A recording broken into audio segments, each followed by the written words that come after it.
How is focusing on trying to fix what is wrong with you or the people that you lead literally sucking the life out of you mentally, emotionally, spiritually, physically?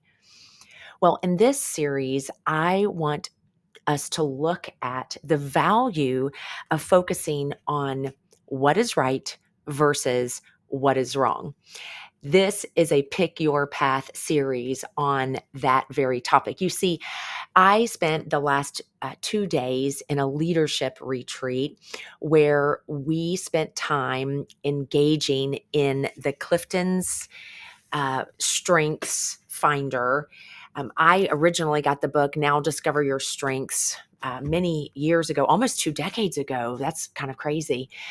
But Don Clifton, who spent decades researching strengths, says what will happen when we think about what is right with people rather than fixating on what is wrong with people. As a leader, we can get so focused on fixing what is wrong. But what Clifton found in his research and what Gallup in their many surveys have found is that when an organization, when an individual focuses on developing their strengths, in other words, getting better at what they're already great at or good at, that produces way more significantly faster change than focusing on those things which they're not good at. So focusing on the strengths versus focusing on the weaknesses. And you'll see this theme repeated with authors like John Maxwell, who talks about that, someone who's weak in an area, maybe they can, well, let's face it, actually, everybody can improve in almost everything when they put in enough time, energy, and effort.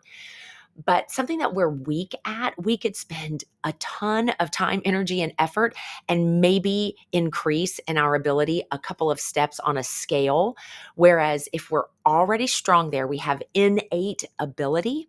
When we focus on those strengths, we can improve that scale way more. And also, typically, we can do it significantly faster. So, I want to ask you, how right now are you stuck in focusing on your weaknesses?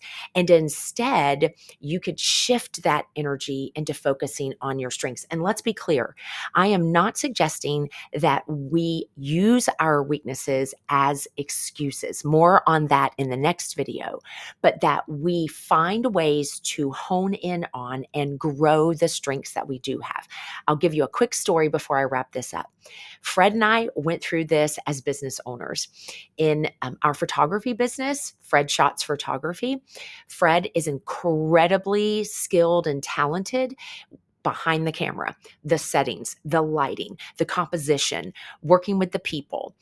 That's not my strength. I have no desire to get behind a camera and work dials and settings and all of those things.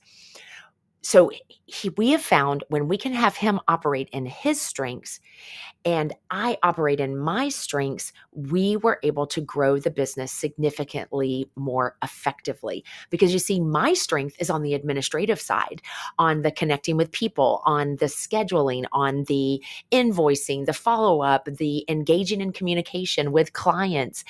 And as a result, we have been able to grow a vibrant business that we enjoy today. What about you? I'm going to challenge you.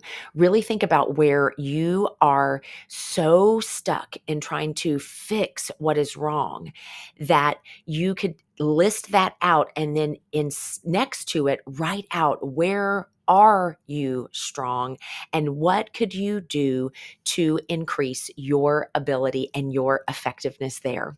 I'm Elizabeth Mahusai, executive business coach, trainer, speaker, and international bestseller of my book, Pick Your Path.